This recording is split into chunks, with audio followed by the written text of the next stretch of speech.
ओम शांति। 7 मार्च 2024। बाबा के महावाक्य। मीठे बच्चे, बाप का कर्तव्य है कांटों के जंगल को खलास कर फूलों का बगीचा बनाना। इससे ही नंबर 1 फैमिली प्लानिंग हो जाती है। प्रश्न: फैमिली प्लानिंग का फर्स्ट क्लास शास्त्र कौन सा है और कैसे? उत्तर: गीता है फैमिली प्लानिंग का फर्स्ट क्लास शास्त्र, क्योंकि गीता द्वारा ही बाप ने अनेक अधर्म विनाश कर एक धर्म स्थापन किया। गीता में ही भगवान के महावाक्य हैं, काम महाशत्रु है। जब काम शत्रु पर जीत पा लेते हो तो फैमिली प्लानिंग स्वतः हो जाती है। यह एक बाप का ही काम है, किसी मनुष्य का नहीं। ओम शांति। शिव भगवानुवाच। बाप बैठ रूहानी बच्चों को समझाते हैं, इस दुनिया को तो आसुरी दुनिया जरूर कहेंगे, नई दुनिया को दैवी दुनिया कहेंगे। दैवी दुनिया में मनुष्य बहुत थोड़े रहते हैं। अब यह राज भी किसको समझाना चाहिए? जो फैमिली प्लानिंग के मिनिस्टर होते हैं उन्हों को समझाना चाहिए। बोलो, फैमिली प्लानिंग की ड्यूटी तो गीता के कथन अनुसार एक बाप की ही है। गीता को तो सब मानते ही हैं। गीता है ही फैमिली प्लानिंग का शास्त्र। गीता से ही बाप नई दुनिया की स्थापना करते हैं। यह तो ऑटोमेटिकली ड्रामा में उनका पार्ट नोंधा हुआ है। बाप ही आकर के आदि सनातन देवी देवता धर्म की स्थापना करते हैं अथवा प्योर नेशनैलिटी की स्थापना करते हैं। अपने को देवी देवता धर्म का ही कहेंगे। गीता में भगवान साफ बतलाते हैं कि मैं आता ही हूँ एक धर्म की स्थापना करने, बाकी अनेक सब धर्मों का विनाश करने। तो इससे फैमिली प्लानिंग नंबर 1 हो जाएगी। सारी सृष्टि पर जय जयकार हो जाएगी और एक आदि सनातन धर्म की स्थापना हो जाएगी। अब तो बहुत मनुष्य होने कारण बहुत किचड़ा हो पड़ा है। वहां के जानवर पंछी आदि सब फर्स्ट क्लास होंगे, जो देखने से ही दिल खुश हो जाए, डरने की बात नहीं। बाप बैठ समझाते ही, तुमने मुझे बुलाया ही इसलिए है कि आकर फैमिली प्लानिंग करो, अर्थात पतित फैमिलीज को वापस ले जाओ, पावन फैमिली की स्थापना करो। तुम सब कहते थे, बाबा आकर पतित दुनिया खलास कर नई पावन दुनिया बनाओ। यह बाप की ही प्लानिंग है। देखने से ही दिल खुश हो जाए। लक्ष्मी नारायण को देखने से तुम्हारी दिल खुश होती है ना? वहां तो यथा राजा रानी तथा प्रजा सब फर्स्ट क्लास होते हैं। तो यह फैमिली प्लानिंग की युक्ति ड्रामा में नोंधी हुई है। तुम बच्चों को समझाना है, पारलौकिक बाप तो सत्युगी प्लानिंग फर्स्ट क्लास करते हैं, कांटों के जंगल को ही खलास कर देते हैं।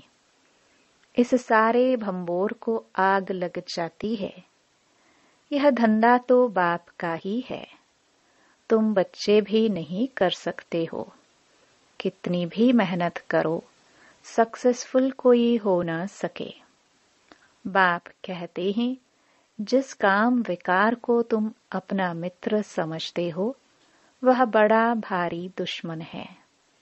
बहुत हैं जो उनके मित्र बन जाते हैं। बाप ऑर्डिनेंस निकालते हैं, तुम इस पर विजय पहनो, तुम समझाओ। बाप कहते हैं काम महाशत्रु है। विचारों को पता ही नहीं कि फैमिली प्लानिंग कैसे हो रहा है। यह तो कल्प कल्प बाप करते हैं ड्रामानुसार, फिर यह होना ही है। सतयुग में बहुत थोड़े मनुष्य होते हैं, इसमें फिक्र की कोई बात नहीं। बाप प्रैक्टिकल में यह काम कर रहे हैं। वो लोग कितना माथा मारते हैं। एजुकेशन मिनिस्टर को भी समझाओ, अभी के कैरेक्टर्स कितने खराब हैं, देवताओं के कैरेक्टर्स कितने अच्छे थे। तुम बेपरवाह होकर वाणी चलाओ, बोलो यह कोई तुम मिनिस्टर का काम नहीं है, यह तो ऊंच ते ऊंच बाप का काम है। इन देवताओं के राज्य में एक धर्म, एक राज्य, एक भाषा थी। कितने थोड़े मनुष्य थे, परंतु ऐसी युक्ति से बोलना बहुत थोड़ों को आता है। वह रुहाब नहीं रहता है। उन्हों को यह लक्ष्मी नारायण का चित्र दिखाना चाहिए। यह फैमिली प्लानिंग बाप ने ही की थी, अब फिर कर रहे हैं। इनके राज्य की स्थापना हो रही है। बाबा ने कहा है यह लक्ष्मी नारायण का चित्र हमेशा फ्रंट में रखो और बत्तियां आदि खूब लगाओ। प्रभात फेरी में यह ट्रांसलाइट का चित्र हो, जो एकदम क्लियर कोई भी देख सके। बोलो हम यह फैमिली प्लानिंग कर रहे हैं, यथा राजा रानी तथा प्रजा, डेटी डायनास्टी की स्थापना हो रही है। बाकी सब विनाश हो जाएंगे। तुम कहते भी हो कि हे पतित पावन आओ, हमको पावन बनाओ, सो तो बाप ही बना सकते हैं। एक देवी देवता धर्म ही पावन होता है, बाकी सब खत्म हो जाते हैं। बोलो शिव बाबा के हाथ में ही यह प्लानिंग है। सतयुग में यह प्लानिंग हो जाती है। वहां है ही देवता वंश, शूद्र होते नहीं। यह तो बड़ी फर्स्ट क्लास प्लानिंग है। बाकी सब धर्म खलास हो जाएंगे। इस बाप की प्लानिंग को आकर समझो। तुम्हारी यह बात सुनकर तुम पर बहुत कुर्बान जाएंगे। यह मिनिस्टर आदि निर्विकारी प्लानिंग बना कैसे सकेंगे। बाप जो ऊंच ते ऊंच भगवान है, वह आते ही हैं यह प्लानिंग करने। बाकी सब अनेक धर्मों को खलास कर देते हैं। यह बात है ही बेहद के बाप के हाथ में। पुरानी चीज को नया बना देते हैं। बाप नई दुनिया की स्थापना कर पुरानी का विनाश कर देते हैं। यह ड्रामा में नोंद है, समझाना चाहिए।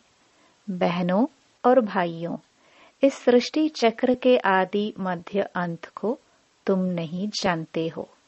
बाप बतलाते हैं सतयुग आदि में न इतने मनुष्य होते हैं, न फैमिली प्लानिंग आदि की बात ही करते हैं। पहले तुम सृष्टि के आदि मध्य अंत को आकर समझो। सद्गति दाता बाप ही है। सद्गति अर्थात सतयुगी मनुष्य। पहले पहले यह देवी देवता बहुत थोड़े थे। फर्स्ट क्लास धर्म था। बाप फूलों की फर्स्ट क्लास प्लानिंग बनाते हैं। काम तो महाशत्रु है। आजकल तो इनके पिछाड़ी प्राण भी दे देते हैं। कोई की किसके साथ दिल होती है, माँ बाप शादी नहीं कराते हैं तो बस घर में ही हंगामा मचा देते हैं। यह है ही गंदी दुनिया। सब एक दो को कांटा लगाते रहते हैं। सतयुग में तो फूलों की वर्षा होती है। तो ऐसे ऐसे विचार सागर मंथन करो। बाबा इशारा देते रहते हैं, तुम इनको रिफाइन करो। चित्र भी भिन्न भिन्न प्रकार के बनाते हैं। ड्रामानुसार जो कुछ होता है वह ठीक है। किसको समझाना भी बहुत सहज है। सबका ध्यान बाप की तरफ खींचवाना है। बाप का ही यह काम है। अब बाप ऊपर में बैठा हुआ यह काम करेगा नहीं। कहते भी हैं, जब जब धर्म की ग्लानि होती है, आसुरी राज्य होता है, तब तब आकर इन सबको खलास कर दैवी राज्य की स्थापना करता हूँ। मनुष्य तो अज्ञान की नींद में सोए पड़े हैं। यह सब विनाश हो जाएगा। जो निर्विकारी बनते हैं उनकी ही फैमिली आकर राज्य करती है। गायन भी है, ब्रह्मा द्वारा स्थापना। किसकी? इस फैमिली की। यह प्लानिंग हो रही है।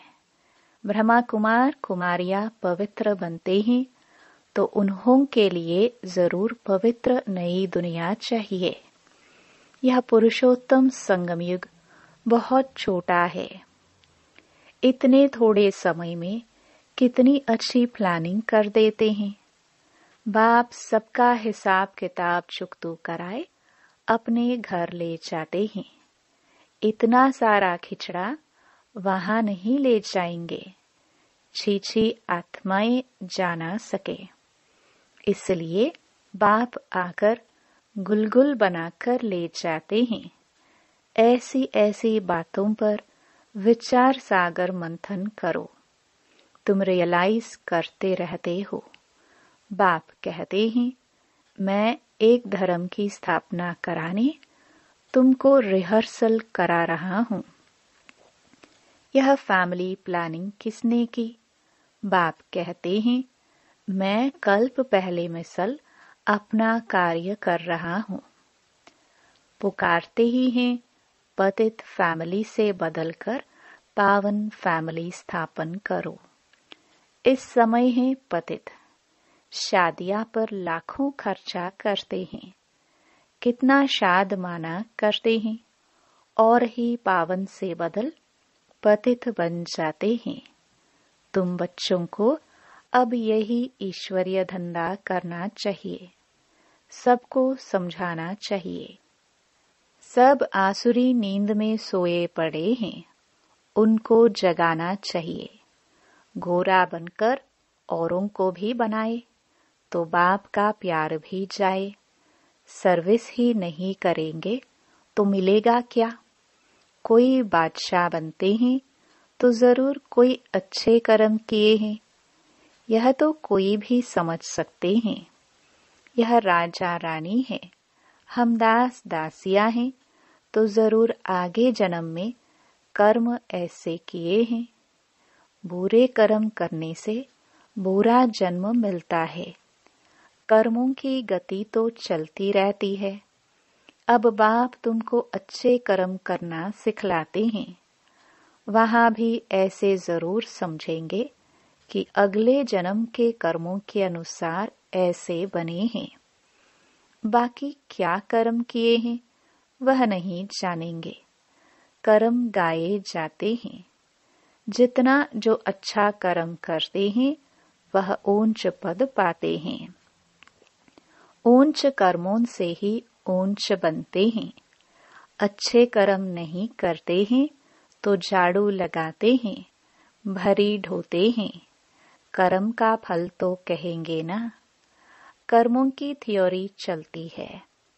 श्रीमत से अच्छे कर्म होते हैं। कहाँ बादशाह, कहाँ दास दासियां। बाप कहते हैं, अब फॉलो फादर।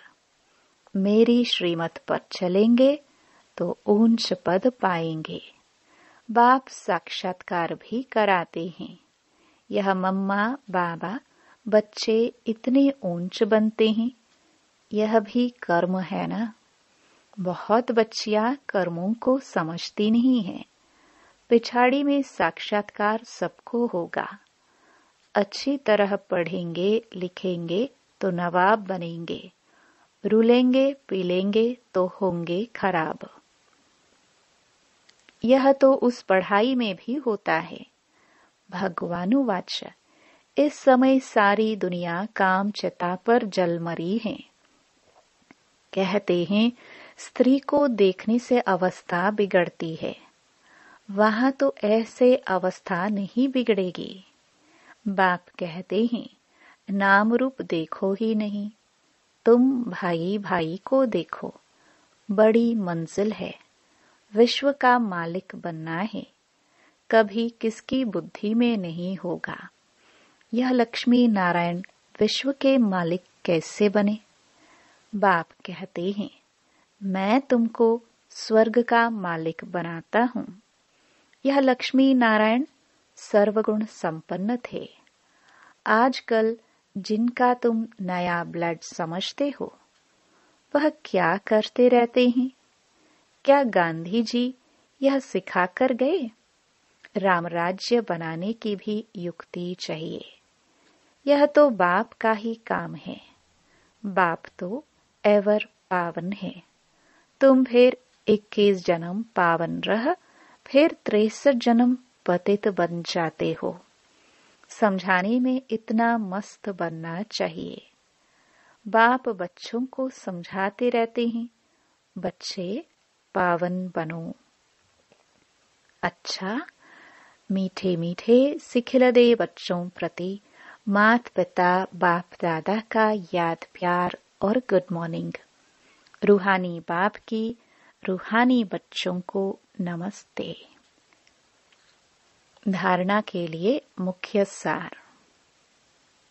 पहला, अपनी अवस्था सदा एक रस अडोल बनाने के लिए किसी के भी नाम रूप को नहीं देखना है। भाई भाई को देखो, दृष्टि को पावन बनाओ, समझाने में रुहाब धारण करो। दूसरा, बाप का प्यार पाने के लिए बाप समान धंधा करना है। जो आसुरी नींद में सोए हुए हैं, उन्हें जगाना है। गोरा बनकर दूसरों को बनाना है। वरदान, अपने सरल स्वभाव और शुभ भाव द्वारा भोलानाथ बाप के प्यार का अनुभव करने वाले आकर्षण मूर्त भव। भोलानाथ बाप को सबसे प्रिय भोले बच्चे हैं। भोले अर्थात जो सदा सरल स्वभाव, शुभ भाव और स्वच्छता संपन्न मन और कर्म दोनों में सच्चाई और सफाई वाले हैं। ऐसे बच्चे आकर्षण मूर्त बन बाप को भी अपने ऊपर आकर्षित करते हैं। भोलानाथ बाप ऐसे सरल स्वभाव भोले बच्चों के गुणों की माला सिमरण करते हैं।